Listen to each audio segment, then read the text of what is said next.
I was at a co-counseling workshop weekend, so a supportive environment.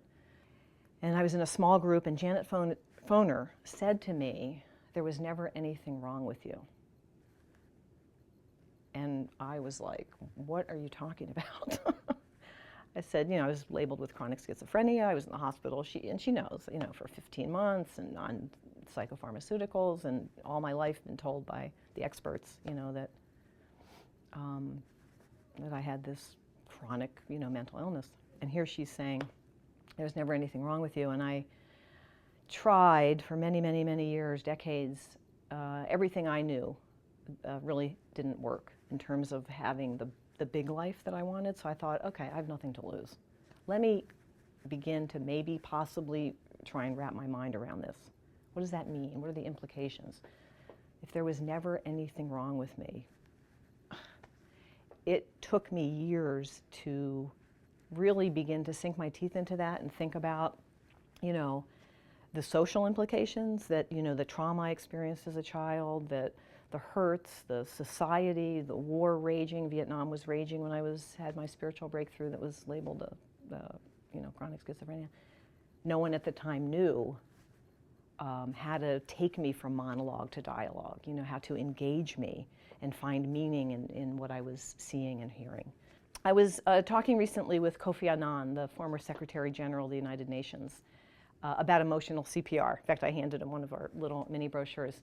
Now, Kofi has been on the front line of many of the national and international disasters. I mean, he's had a front row seat to these around the world, and he shared a lot of wisdom about making peace, working in the UN.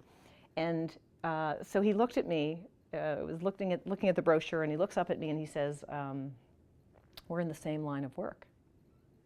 He said, "We're peacemakers."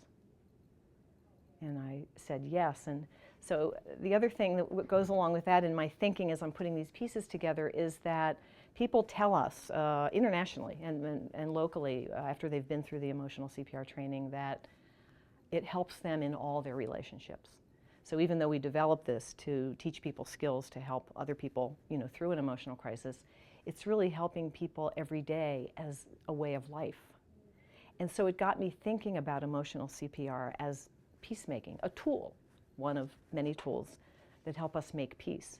So when I use emotional CPR, and of course I've needed it when I'm in crisis and needed it when I had my spiritual breakthrough, but it's really teaching some simple skills, but if you're in crisis, I'm reaching for you. I want to see the world through your eyes. I want to stand in your shoes. And Kofi talked about doing that as he does his peacemaking work, work with the UN.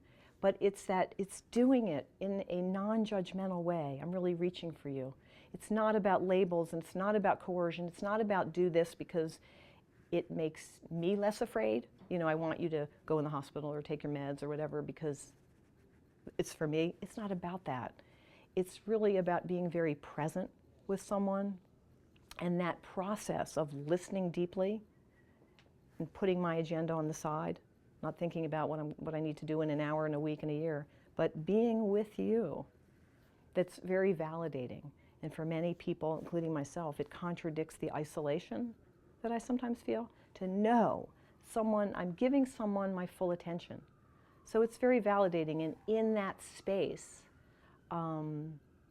is where a lot of healing occurs, where people feel empowered, where they start thinking clearer because they're not alone, that someone's there. So when I think about the most important systems change that we need to engage people in the process, whether it's treatment, supports, services, is really, I think we're really talking about a new social inclusion paradigm. So my vision is building an America where everyone's included.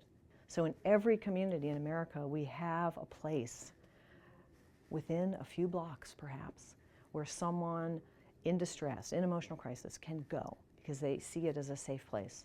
And they can go and be with people, either other people who've been through the experience and have gained wisdom through emotional crisis, seeing it as an opportunity to learn and grow. I certainly have learned an incredible amount by coming to better understand my crisis. So if we can have those kinds of programs in the community, they work. The data is out there and it works.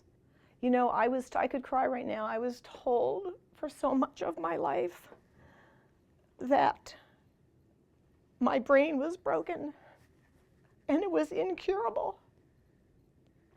Imagine being told that at 16 and 17 and 18. I felt like a pariah. I felt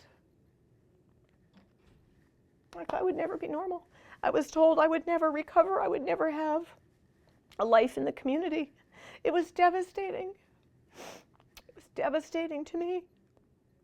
And obviously you can see I still have very strong feelings about it. I mean, so many people continue to be told this.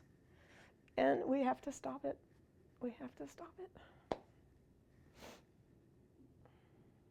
We have to give people hope. We have to be honest. You know, doctors aren't practicing the Hippocratic Oath in terms of mental health. They're harming people, and the American public has been lied to, and we have to stop it. We have to be honest about the research. We have to let people know that these psychiatric meds are harmful to some. We just have to be honest.